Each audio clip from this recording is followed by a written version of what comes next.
Hey everybody, welcome back to Make It, Share It, the podcast where creativity meets courage. Good to see Lauren and Coop. Hey guys. How's it going? Good. And today our guest is Kyle Worley, and we'll talk all about Kyle's story, but just start out by saying hi. How you doing, Kyle? Hey, I'm really glad to be here. I like all of you, and that's always fun to jump on these and be like, I know all of you, and I like you, this is great. Thanks for having me.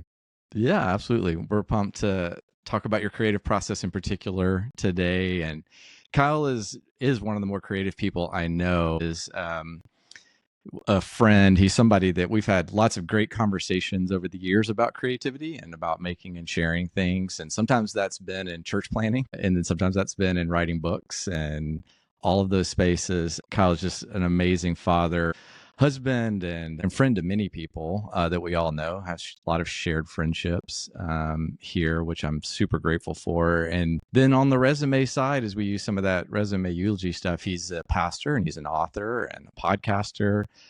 He's part of a podcast called Knowing Faith with JT English and Jen Wilkin, and does many things. There's just a lot of things that Kyle's involved with. So with that little brief intro, the rest of his story we'll just uncover as we go. So I'm going to jump right into my fun question for Kyle, which is, if you could pick any character in the Lord of the Rings, I'm not talking about all of Tolkien's opus and the Silmarillion and like all, I just mean Lord of the Rings. Which character would you be and why? Which character would I aspire to be, or which character am I? Both. Let's do both. I'm definitely Boromir. Okay.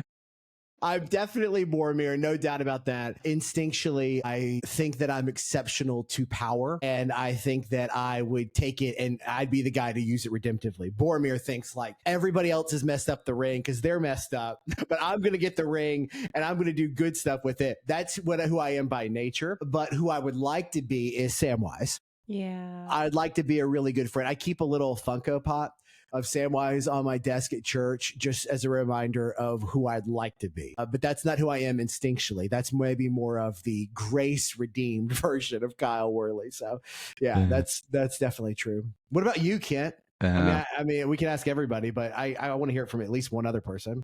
Yeah. What's so funny is when I thought about this, I was like, I'm not going to ask if he could pick anybody to be his friend, because he's going to pick Samwise. Yeah. So, and then I thought, if Kyle's going to ask me, he will be the person who's like, well, what about you? And so I did think about it, and I would want to be Aragorn, mostly because like I want to be who I was born to be. I love that line when Elrond is like, become who you were born to be. I don't know. I just desire that. Yeah. And so it wouldn't necessarily look like his character looks like. I think but there's this idea of a destiny for us that we're meant to walk into. Also, I do love that he's kind of a loner and smoking his pipe in the back of that room when you kind of first meet him in Lord of the Rings. So I don't know. And then all of a sudden he busts out and he can wield a sword and knock out a lot of people at one time. So no doubt about that. Yeah, no I doubt like about that part. Yeah. That's a good question. All right, now Lauren and Coop are going to have to go because it can't just be me and Kyle. Yeah, Lauren, are you really into Lord of the Rings? I mean, I watched all the movies and loved them. Okay, great.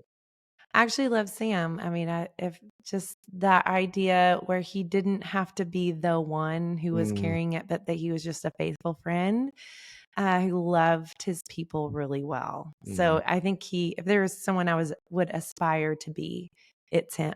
Oh, yeah. That's a good one. That's a good one. Coop. Man, I don't know. I'm not the biggest fan. Like, I'm not saying I don't like it. I just don't. I watched it. I've read them, but it's been a long time actually since I've done either. So I don't know. I mean, there's so many good characters. I don't know that I identify with one. There's all cool parts of each one that you wish you could do. But if I was trying to, like, if a friend of mine knew, like you guys that know it, who am I in that story? I don't know who I am. Is there like a court jester that could, you know what I mean? Like, one of his friends, I didn't even think one of the extended friends, like the guys with the trees, like, what are their names other than Sam? Merry and Pippin? Yes. Pip. Yeah. I was like, you know what I mean? I'm trying to think it through everything they did on their wayward journey. And I was like, that would be me. I'd get sidetracked to journey D, but then I'd come back in the end. Helpful Would. at the last second. Awesome. I love it. but They not are in the the comic 7, relief. not in the circle of trust. I don't know. I don't I see love it. it. Well, hey, that was good. I like the little tour of us in Lord of the Rings. Mm. Okay, a little serious. I always say this, it could be serious, but this also could just be fun. I don't know. But the turning point question, which is just some point in your life that really changed the way that you think and you live and you relate in the world. Again, some people take this as in their creative journey, specifically something that happened. Others, it's just their life. But anything stand out for you that would be good to share? Yeah, I mean, listen, we could all say that there's like lots of inflection, hinge points, turning points. I'll stick with more of the creative journey for myself, since that's what we're talking about. But yeah, it was my first philosophy class I ever had with Dr. David Noggle when I was a student at Dallas Baptist University. I went to DBU as a biblical studies major.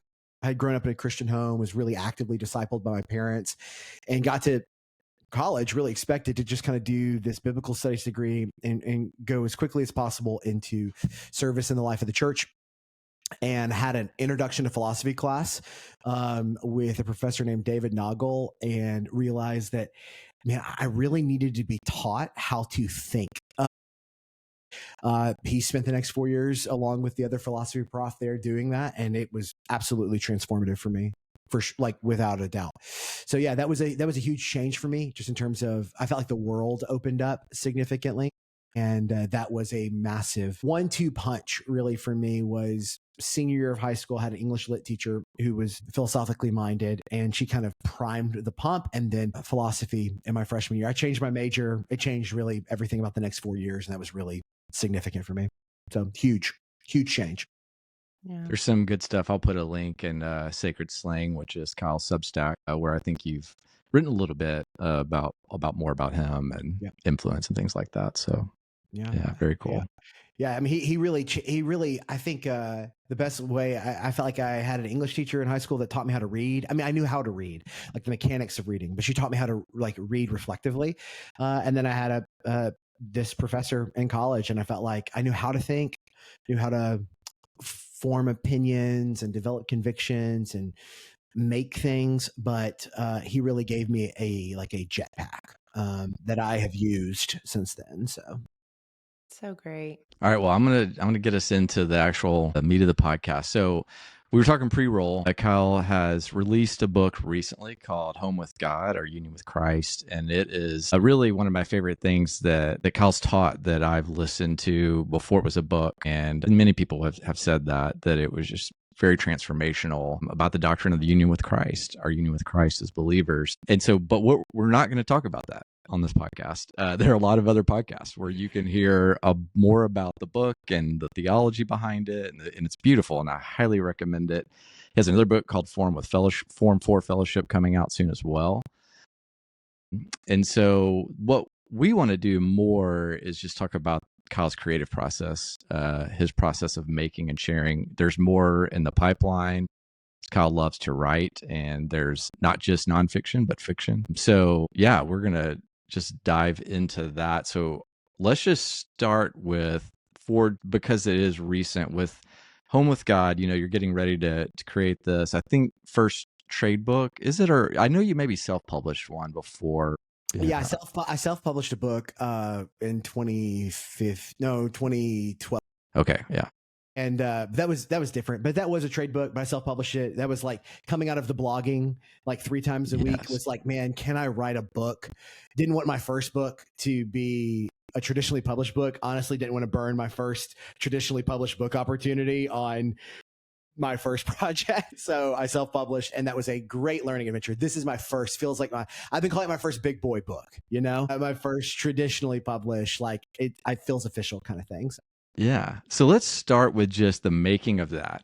Just kind of take us back to sitting down, writing. I know, I think I remember that you went on a retreat for some of it to try to get away and write. But what was the process like? What are some of the, challenges that you faced in writing this big boy book? I just kind of think about even maybe the pressure somewhat of like, all right, this is going to be, my first big one. What was that like sitting down to write? Yeah. So, gosh, I mean, all of y'all have put stuff out into the world, and there's like certainly the stakes feel high. You know, there's risk associated, there's vulnerability with that. I think just from like a creative decision standpoint, I knew that if I was only going to get to write one book, this is the book I wanted to write. So for me, it felt like the risk reward assessment here is I felt like I have things I want to say, but if there's only one thing I can say, it's what I'm going to say in this book. And so that immediately made it feel like it's going to be worth a lot of the cost and sacrifice. I had a very clear sense of why I was writing the book, which is I wanted to create the most accessible, most warm introduction to this topic that was out there and available. And I'd spent a lot of time teaching on it in environments that some of you were in. And so I felt like, okay, I've seen this make an impact on real people in real places. I just want to make that more widely accessible. So from a process standpoint, all writing for me just starts with like a yellow legal pad and a Sharpie. Like it just, I keep in front of me, you can't see it off camera, but I keep in front of me basically like my page 1 legal pad notes for all of the various book projects that I have finished or that I'm working on. They usually serve as a touchstone for me of just like, this is right here in front of me at my writing desk. This is why I'm doing what I'm doing and where it started so that I don't forget that. Because you can get into a creative project and like kind of lose yourself, right? You're like, what is this thing about? What's this song about? What's this book about? What's this story about? What's this blog about? So yeah, I mean, just from a creative process standpoint, it always starts longhand and usually with a Sharpie and a yellow legal pad because they're cheap and everywhere. And I can lose them and not like feel like I lost something precious. And then I start writing pretty quickly. I try to, write every day. And then Fridays are like my big writing day, where I'm really going to get it done on Friday. So yeah, that's some of the process, I guess. Yeah. I love that part of it. I like to make it. I know the podcast is make it, share it. I've realized I really like to make it side of the equation. Yeah. I have learned I don't know that I love the share it side of the equation, and I don't know that I'm unique. I feel like when I talk with other writers in particular, it's like, man, the make it part of it was a real blast. The sharing part of it feels like, what did I sign up for? I had no idea. I thought I was just going to get to write this book, and then somebody was going to do all the sharing for me. But it turns out there's more sharing. More sharing, for sure. Yeah. I love the legal pad. I remember Matt got me this really beautiful journal with these like gold edged pages. And I think I wrote one thing in it because it was too much pressure. I agree 100%. It's too much pressure. It's like, it's got to be as beautiful as this journal is. And so a lot of my stuff has started off actually on legal pads. They weren't all yellow. I had some white ones with the blue lines, but yeah, I get it. There's something about that nice journal. It's a little intimidating. I agree. It feels like I've got to write like a classic. Like I got to write like something that is like worthy of this hardback journal, and it's too much pressure. Yeah, so start cheap and fast and quick, and get to writing as quickly as possible. So absolutely. It's that moment. I'm just giving space. Wait, where are we? Okay, good. I know it reminds me of the book Writing Down the Bones, which is about the creative process, but that's one of her big things. Just get the cheapest, just kind of, whatever simple notebook or legal pad you can use so that you don't have that pressure and you can just write any old thing in it, but just keep doing that. Just keep writing. Also similar Julia Cameron's Morning Pages concept of, which finds me a lot going, I am writing because she said to write. I am writing because she said to write. But then eventually something comes out. So true. Yeah, reminds me of that. Do you write in the morning, Kent? So not usually. Usually for me, it has to be like midday, which is so weird. But like, and some of that's changed as I've gotten older. But the morning I've really fallen into, I've got to spend a lot of time with Jesus, and that it's just been like truly essential to live. And then it's like, you get into the day. So the best days I like carve out time in my schedule to write. And then at night it's too tired after the day, and with where our kids are, at least right now, our stage of life, it's challenging to write at night. So yeah, that is hard. When do you write, Kyle? Like in the mornings or?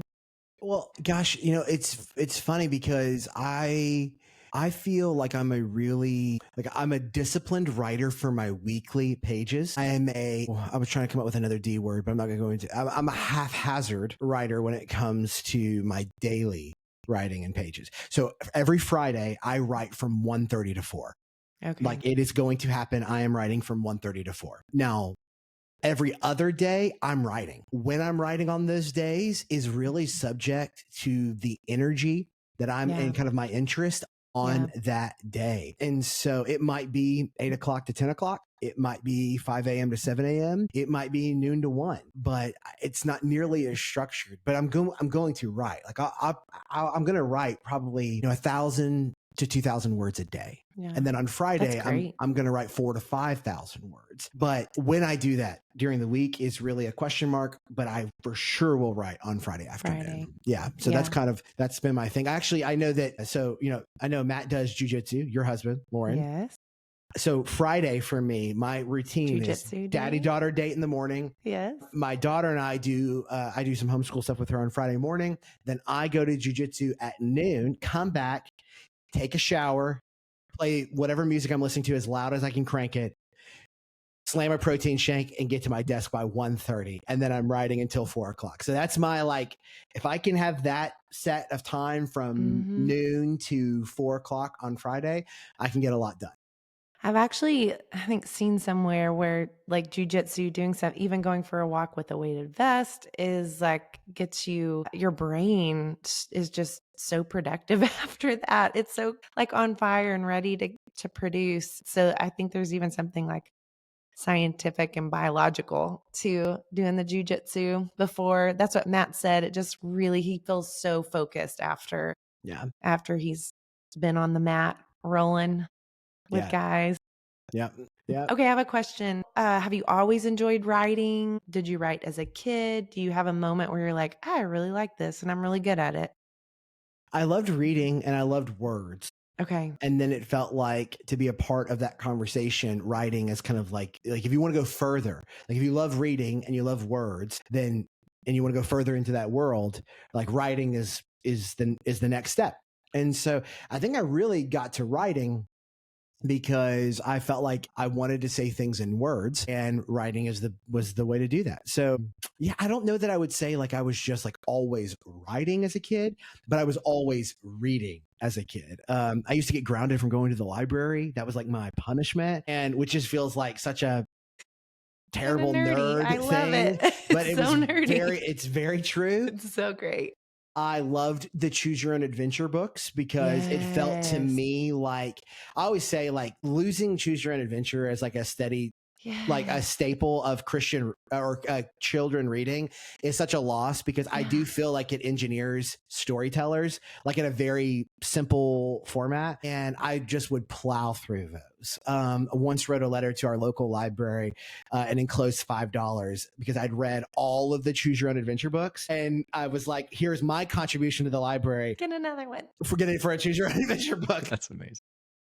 So I loved reading those. And then when I didn't like the endings, I would start to write my, if I found a route in a choose your own adventure book that I felt didn't really pay off, I would then write it. And sometimes I would write it on a piece of paper and slip it in to the choose your own adventure book when we turned it back in, hoping that another reader would, another kid like me would discover it and be like, okay, that's better. That's a better payoff. So I think I had some of it in the system. My dad and mom are both they're very active readers. My dad's more of a businessy entrepreneur.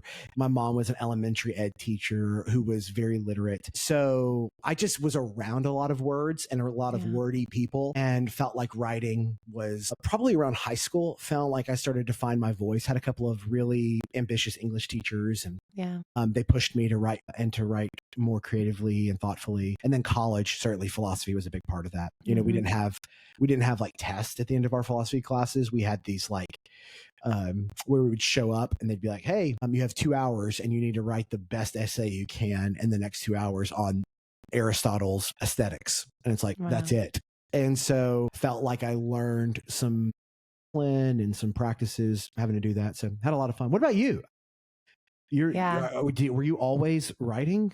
No, but I wanted to create my own world. So I had a very big imagination And so what excited me about writing was exploring my own world and creating my own world. And then I would also write scripts for my little brother and friends, and they would have to do these plays with me. Sure. Yeah. So that I liked, it. In some way, you could see it as controlling. In others, you could just see it as being imaginative and creative. So I liked building my own world. And then I liked revisiting memories and writing about that. It would take me back there.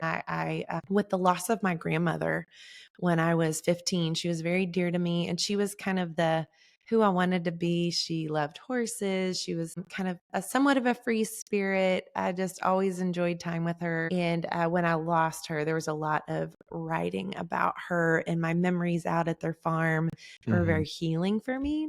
And so a lot of writing came out of emotions, and then like world building. Yeah. And I want to also say to anyone listening who's like an 8th grade English teacher, or just an English teacher in general, thank you, that just keep doing that. How, English teachers encouraged me. Mr. Allen in 7th grade, Kyle, you had, your teachers. I know we all had our teachers who believed in us and saw things and encouraged us. And so even anyone listening right now who's a teacher, and it's like, well, I'm kind of creative. It's like, look, you have so much power to encourage creatives. You're creative in encouraging creatives. So I just wanted to plug that as you were sharing, Kyle. That made me think of someone that might be listening who's thought, well, I'm just a teacher. It's like, you're not just a teacher. Yeah, that's right. It's interesting. I was listening to y'all's episode with Kyle Porter. He's a dear friend, and we're a part of the same church. And one thing that I thought was interesting on there, and Coop, you were talking about this,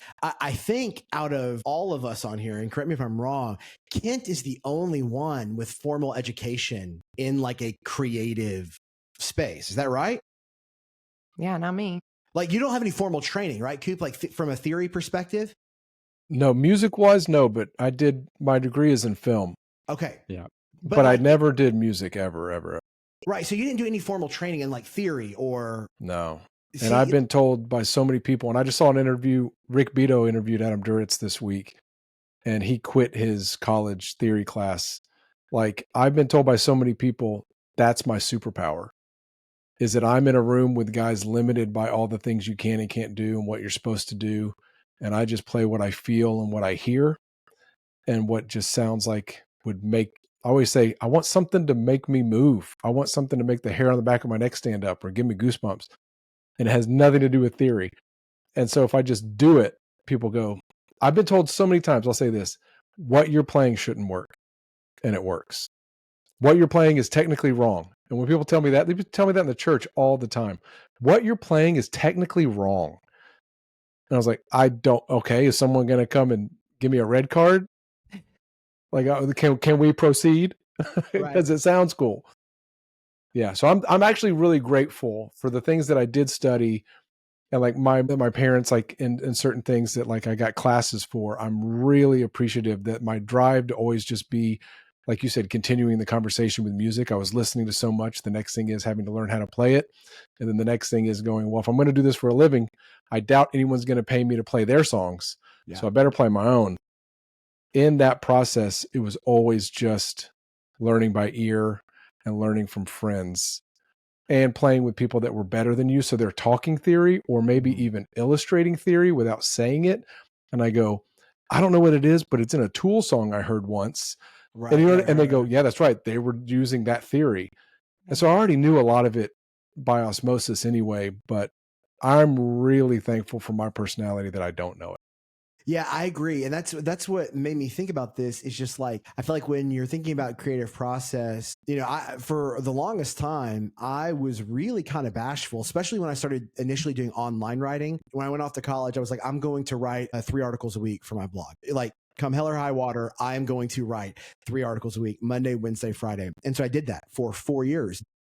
I was in classes with people who were lit majors or who were headed towards an MFA degree, who were like training to be professional writers. And honestly, technically, they were just leagues beyond me. I mean, they just felt like their expertise was so strong, and their ability to articulate technical concepts and their commitment to their process from a formal perspective was so clear. But I always have felt a little bit like the creative process, regardless of your craft, benefits from immersion in the same way that language acquisition does, right? Like anybody that I knew that was a Spanish major in college, or a foreign language major, they'd have to go spend time overseas in a cultural context being immersed in it, because even their teachers knew if all we ever give them is this kind of formal instruction, it's really not going to have a lasting influence. They have to get in it and be in it for a while. And so for a long time, I was really kind of bashful and embarrassed that I had no formal writing experience. Even now, I'll see like writers' clinics and writers' conferences and retreats and be like, should I go to one of those? Like, it feels like I should go check that box. But I think that pressure is really, or I think that the process, the creative process, at least for me, benefits from not having been forged in a crucible of formal education and experience on that. So if you're a creative who's listening to this and you're like, man, maybe I need to go get a formal cert or certification or something like that. I mean, maybe if you think that it'll help you with your craft, I don't think those things are necessarily bad. It's just, I'm really glad that I've just spent more time reading the kind of things I want to write. Yeah. Or reading the kinds of voices that I want to mimic in the best way. I think there's a lot of freedom there. Have you had any like kind of creative community like that you kind of bounce things off of, or that what their projects kind of encourage you? Yeah. Well, I mentioned Kyle Porter. Kyle and I talk very often about what we're working on. And then another writer who's also like a writer pastor. You guys know him, Adam Griffin. Adam and I are dear friends. And Adam is a very creative guy as well, and has written and is writing. He's got some active projects. And so those have been really fruitful conversations. Yeah. And then probably my two most like ongoing consistent partners are Jen and JT. I mean, I just see them and talk to them. It feels like every day that it allows for just ongoing collaboration with, does this work? Does this not work? And Jen in particular is such a natural writer. Like, she's just so good instinctually. And then she does have formal training, and that she's invaluable at providing feedback. So yeah, I wouldn't say that I have like a formal, I know there are a lot of like groups out there. There are like formal reading circles or a formal feedback loops. I don't have anything like that at present. That's like a structured accountability kind of thing. I think they can be really good. I'm a pretty disciplined guy. I don't need a lot of accountability when it comes to getting the projects through. What I do need is I need some friends who can read it and be honest with me. And that's been helpful to have. So that's great. I always feel like the creative circles too, and you guys can tell me if I'm wrong here, and maybe other creatives would get really mad at me for saying this. I sometimes feel like the kind of creative communities will spend a lot of time talking about making things. Yes. And I like to talk about making things. I'm on this podcast right now talking about making things. But I'll tell you, as much as I'm enjoying this conversation, when we're done, I will be happier because I have nothing left for my day, and I'm going to get to go write on some stuff that I want to write. Yeah. So like, this is really good. Yeah. But sometimes I'll feel like, hey, the creative community spends a lot of time talking about making stuff and less time making stuff. Yeah. And I like the making a lot. That's maybe I don't know, maybe I'm the only one. No, I 100% agree. I felt like I ran into that a lot of times at church, where it's like, we're getting down in the weeds and talking and beating up these topics. And I'm like, I think we're supposed to just go outside and maybe help somebody. Maybe we can move this conversation outside and maybe like pick up some trash today for a neighbor. But right now we're in a conference room for a real long time. My feedback loop over time has gotten shorter and shorter, or smaller and smaller. Uh-huh. And then it's like not using the same people over and over, because something you said is what I'm going for. And that's like a brutal honesty of what the project is in its current state. And I don't need, oh, that's rad. I don't need, oh, pretty cool. Oh, who's that with? I don't need any of that. Like, if I'm coming to you to say, man, I'm working on this thing and I don't know what I've got, or I don't feel like the release that I'm trying to provide at this chorus is happening. Is it for you? So, it's usually specific. And so if I don't hit you up all the time and it's few and far between and it's just you, I feel like I'm trying to go, this is just between you and me. You can text me whatever. And I've even told people before, a lot of musicians are adverse to conflict by nature. And so I will give them the out. I will say, I'm going to give you this. If you don't like it, just don't text me back and it's all good. And we'll probably have lunch in a month, or next time I'm in Nashville, we'll talk. Don't worry about it. I don't want you to have to come up with something. If you have some constructive things to say, if you have nice things to say, do it. But if you're not feeling it, just totally pull the ripcord on it. Because I just need like something. And that's how my whole thing started. The whole Chainsmoker thing was I did not like the feedback group I was in, all saying the same thing, telling me, no, it's not good, but couldn't tell me why. Mm-hmm. I don't like it. We're not going to use it. Cool. What is it? What can I do better next time? What's nothing? And it bugged me for a week or two that I went to a random friend who I thought who is better than I am, better musician than I am, doing it at a higher level. He has also studied, went to school for this. His family is in the business. So I went, tell me if I'm wrong. Is this any good? And when he got his ears on it, he was like, yeah, in fact, I want to use it on something right now. And I was like, dang it. Sometimes you're also just asking the wrong people. Yeah, that's right. Yeah. They let you down. Can't. Oh my that was gosh. dynamite. I'll give you that. I felt it as soon as you didn't even get halfway through it and I knew where you were. I almost wanted to say, like, don't let me down, guys. All right. Okay. So before getting into sharing, I wanted to hear, Kyle, a little bit about fiction writing, because I know you enjoy that as well, and have projects that you're working on. So there's something about like the yellow legal pad and, thinking about outlines and, all right, I've got this, any of us that have ever done any speed reading courses, it's always like read the author's thesis at the beginning, read it at the end, check the middle. And if it's worth digging into, you go from there to dig into it. A lot of just very clear writing, technical writing even. But with fiction, very different, radically different in a lot of ways in terms of how you might go about writing it. So what is that like for you when you're thinking and you're in the world of fiction? Like, how do you approach it any differently, or is it the same for you?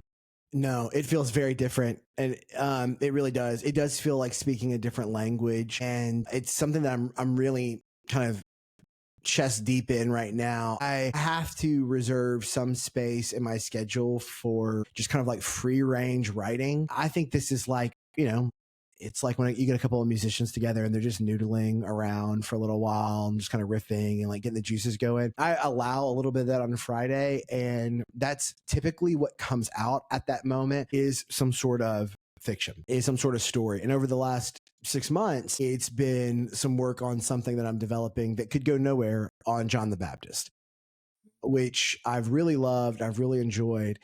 But I'll say this, I feel like nonfiction writing, or at least the kind of nonfiction writing I've been doing, feels like a conversation with the intended audience. So like so as you're writing, you're talking about like, hey, okay, these are the people who are going to read this, and I'm having a conversation with them, and I'm trying to get those kinds of words down on paper. Whereas when you're writing fiction, it feels like you're now in conversation with a world or a stable of characters, and you don't know them as well because they may not actually exist. Now, like somebody like John the Baptist does, but we don't have a ton about his parents, for example. So like I'm trying to imagine like what is their voice in this story? Where are they at? Like when John is waiting in Herod's cell, are his mom and dad still out there? Where are they at? What do they have to say? Do they know he's there? So like you're having a conversation with characters, real or imaginary, of which you might know a lot or nothing. There may be no source material to go off of. And that has been a little disorienting. I mean, it's just been, really like it's, I'd often heard writers, particularly fiction writers, talk about like discovering the story. Like, and I was always like, that sounds like I'm a very organized thinker. And I'm like, that just sounds like you didn't do your work. Like, that's what it sounds like to me. Like, what do you mean you discovered? We set out to tell, you hear somebody, and Ken, I don't want to pick on film guys, but you'd hear people like talk about writing a screenplay and they'd be like, we set out to write this story that we really thought was just a story about a father and a son. But it really turns out that underneath it all was a story about shame and trauma. And I'm like, okay, maybe you just didn't write down what you wanted to do. And now you just got to rationalize what you ended up doing, But now that I'm in it, I feel like, dang, those guys are 100% right, because I'm finding all of these things. I'm discovering this story along the way. And I feel like I've walked into what I thought was just a terrible cliche to justify poor organization. So yeah, it's been very different writing. And these characters, they come to you. They come to you, and they come to you at very inopportune times. And they interrupt your life. And then you just feel, it honestly feels a little crazy making. I mean, truthfully, truth be told, I've had to kind of seriously restrict when I'm allowing myself to step into that space right now, because the voices, the character voices seem so loud that I find them invading work that they really should not be involved with right now. So interesting. do you ever find that? I mean, that. like when you guys are working on a project or something where it feels like, and I don't know if there's something like that's congruent with this, like sonically, Coop, like in terms of like the music landscape, but like where you feel like some of the pieces of a project you're working on over here start to try to like cross pollinate into something else, and I find this weird when you're working on multiple projects at once, and I almost always am. I feel like it's almost like dancing with plutonium. Like there could be some connections that are made there that actually make both things way better by allowing them to cross pollinate, but they can also like blow it up and pollute it to where this thing becomes compromised because it's really just become, I don't know, contaminated by this other thing. That's, I think, been a really challenging part of the creative process for me. Balancing multiple writing projects at once has just been the how do I let these things work pair well in a way without it, absolutely wrecking the whole thing. Yeah. I'm big, like the last one I did, I spent some time out of town specifically to work with two artists, and I had like 4 days with one and 3 days with another. And then sure enough, because everyone's schedules got crazy and messed up, some of those days started overlapping, and I had some half days with one and half days with the other. So the problem for me, when I go to my notebooks and I take out all my notes and all the things I've been, like you say, writing every day, I write in these chunks in these notebooks. When I start going through them and start kind of pillaging for the good parts and things that I feel like are speaking to this artist or the project that we're about to do, I block out all other artists. I don't want to hear the radio. I don't want to hear what's going on. I don't want to hear what's coming out of my daughter's room. I stop listening to music and I go real far in. And so I'm trying to keep that segregated. This one was really difficult when I was doing two projects with two different artists at once, and trying to keep those things siloed and not bring ideas from one to the other or force ideas, or, hey, this idea just worked over here, let's try it over here. That was really difficult. I felt like it was less me being freewheeling creative and having to be more business structured with it. And I didn't like that vibe. And I think it'd go away if it was just like a day or two separate. I was like, I do need it to be siloed a little bit. Like I work with this person for 4 or 10 days and then these. Yeah, I don't want to do the overlap anymore. Yeah. Yeah, I haven't found the right cocktail. It feels like the proportions right now are not in the right place. But Kent, I mean, that was a long answer to your short question. It feels very different. The process feels very different. And namely in terms of who I'm talking to. Nonfiction just feels like I'm talking to an intended audience, and any sort of creative writing. Like I've got a couple of kids' picture books coming out.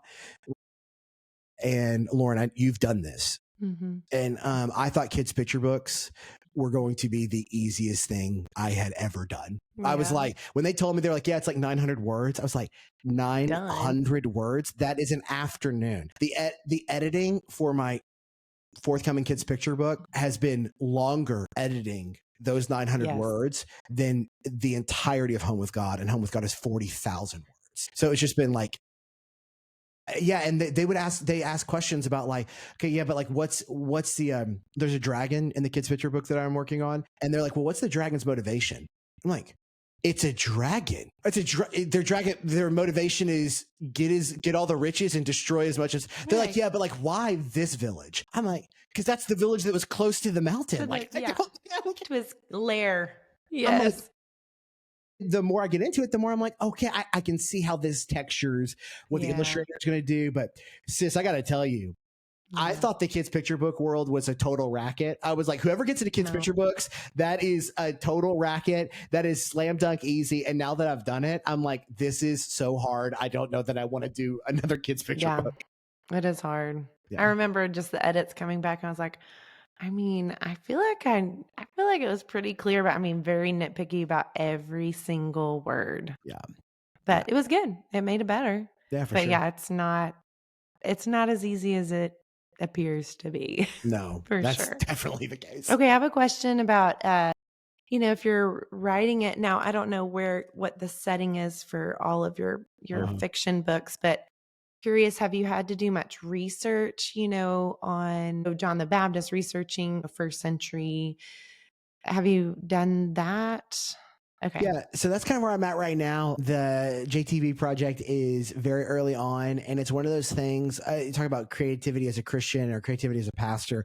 I felt like I can rationalize and justify working on every nonfiction book I've written, but the fiction book feels like I have to apologize every time I tell somebody I'm working on it.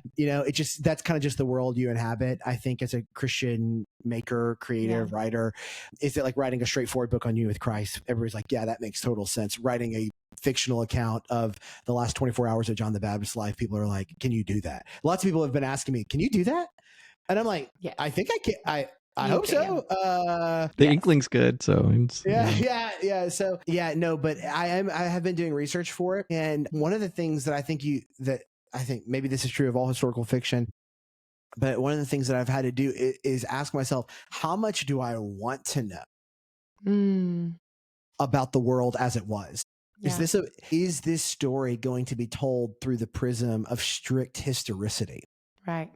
Is that actually because if so, am I really just doing like a imaginative reconstruction of the very likely circumstances and details or events, or is there a story here underneath this story that I want to tell with reference to the very, very likely historical events? So that's kind of the direction I'm in right now, the second of the two, which is I want enough to know kind of like what's in the air around the story, but not enough to feel like, oh yeah, I can feel I know the grit of sand in Herod's jail cells. I don't know that that's the way I want to tell this story. So I think even there is just a little bit of like creative deliberation and process of going like, what really am I trying to do with this? So I am doing some research, but not as much as you would assume. Maybe. That's good. Yeah. Yeah. Well, as we get near the end, I do want to talk about sharing, because part of the podcast, and just you referenced, Kyle, that part's been harder, which is pretty common.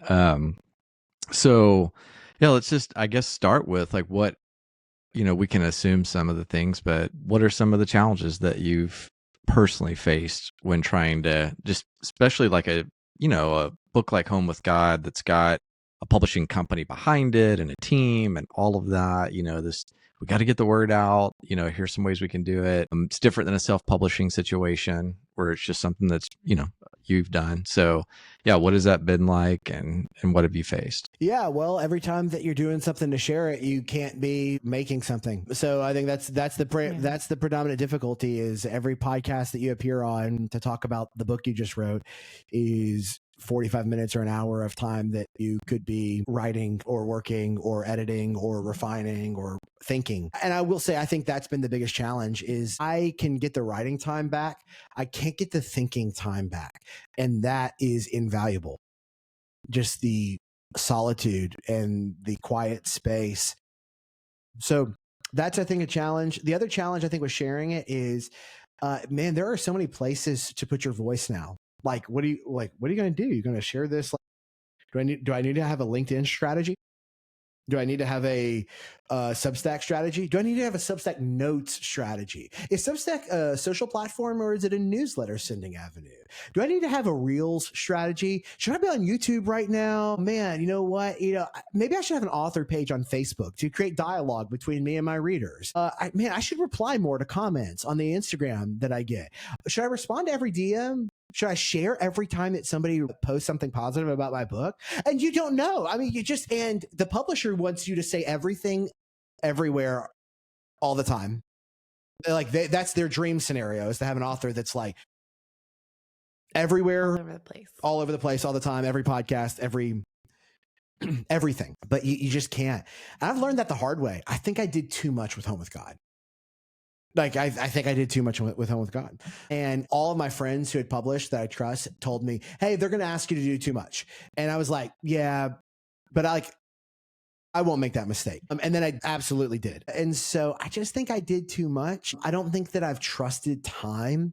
I haven't trusted I haven't been patient with like letting it flow. And I'm just an impatient person. And I think that the sharing side of the equation just exploits maybe a little bit of my impatience. So I think I've learned a lot about my impatience on the sharing side of things. Good things just take time to cook and time to grow. And I don't want to wait around. So I think in the future, I just need to give a little bit more space and breathing room for new initiatives and or recently released projects and stuff like that to breathe and pick my shots a little bit better. So I think I need to be more discerning about where to share. But I don't know. What have y'all learned? You guys have all made stuff and then put it out there into the world. Do you have a way of determining? Is it prayer and casting lots to determine what podcasts you do? And I mean, how do you guys make decisions? You've probably gotten more requests than you can say yes to. I hate it. I don't know. Yeah, that's my simple answer. I hate all of it. Everything you described, I was like, God, yeah, that's it. Yeah, my most specific recent one was One Night in 1,000 Years, just trying to get the word out, and it's just like, I just want it to go out into the world and do what it's going to do, and then get to work on whatever the next project is. So the only thing I'll say, then I'd love to hear Lauren and Coop, is that I have benefited a lot from Dan Blank. I encountered him on Substack. He has a Substack called Creative Shift, and he focuses a lot on sharing. I'll probably try to ask him to come on the podcast at some point, but he has a lot of good, really rich content about sharing that's been helpful for me. And he just addresses everything we're talking about, everything Kyle just said. He helps authors in particular address some of that stuff. And so I definitely commend it. So anyway, I hate it. I do like Dan Blank. I'm learning, trying to get better at it. I just subscribed. So thank you. Good recommendation. Yeah. I'm going to have to look him up. Yeah. I think what I don't like about sharing when it's a writing project in particular is you've usually worked about 2 years, on something, the whole process, and you're just kind of done. You're like, I published it. I'm done. Check, what's next? And so it does feel like beating a dead horse to try to come up with all the content to point towards your book. And so I would love to just pay someone else to do that for me. Right. Yeah. So I think you can but you still have to create the videos or create some of the content for them to put out there to follow up. And AI is pretty good. So maybe we could eventually show up on a podcast as AI and not myself. I don't know. But choosing the podcast, it really, I had a team that just kind of chose for me and just told me, this is what you're doing.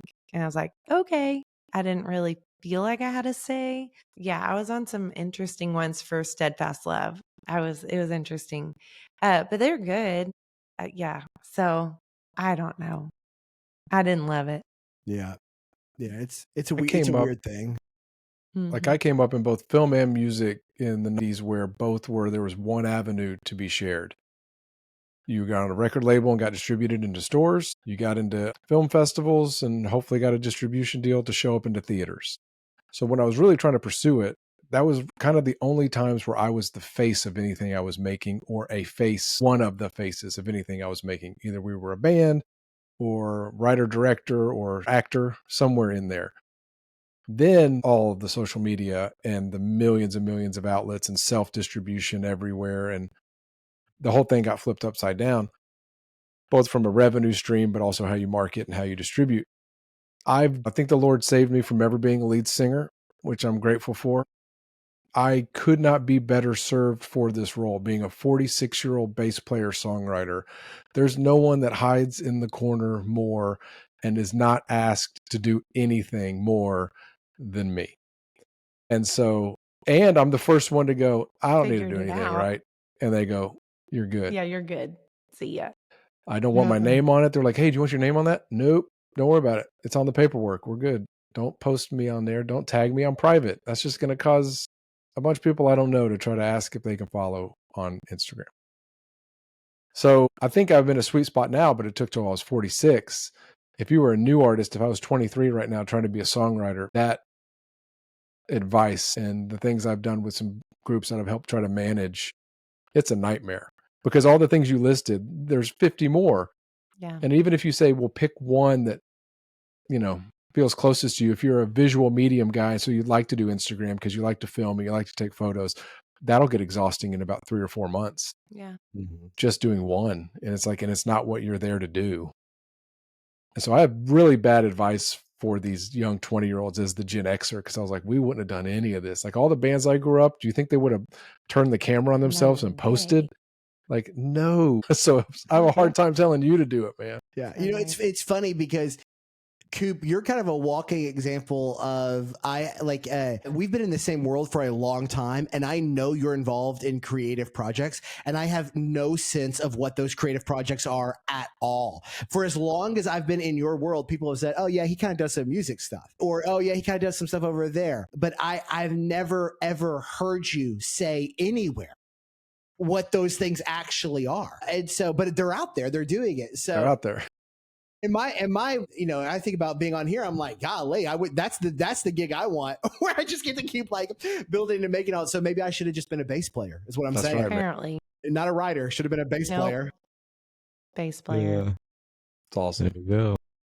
No, I've got people lately that have gotten mad at me. My wife posted one thing on this last Grammy go around, and I was like, what are you doing?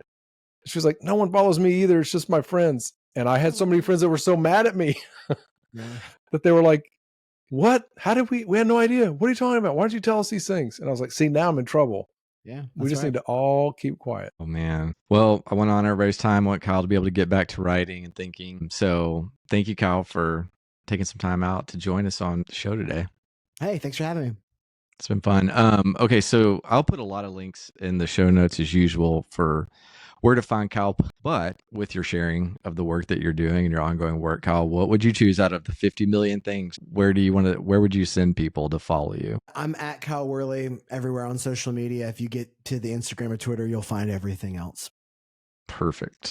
There you go. So that's the best way to follow him. And Home with God is out, and Form for Fellowship is coming out, and there's some dragon books that are well thought out. A lot of different motivations for the dragon.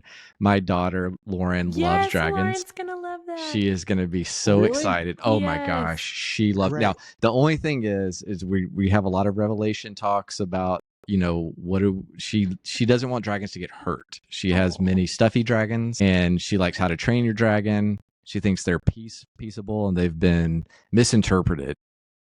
I like it. Okay. Here's some motivation for you, Kyle. Yeah. Well, it's a little late for me on that note. This dragon definitely gets hurt. So oh no. I'll pass it on with a sad face note. I'll make sure and send her a copy and say, please no notes for the second one. The good thing is she wrote her first ever book actually and gave it to me and Kristen. It's called The Dragon and the Unicorn. So it was stapled and everything down the sides, has illustrations. So she's already on the path. So she can write her own stories if she doesn't want the dragons to get hurt. There we go. There we go. There you go. Yeah. All right. Well, thanks everybody for joining us. Thanks for leaving ratings and reviews and sharing it with people. We will see you on the next episode of Make It Share It. Be here, kid. You gotta just go for it. Don't think about what comes after or what came before. You just gotta bend your knees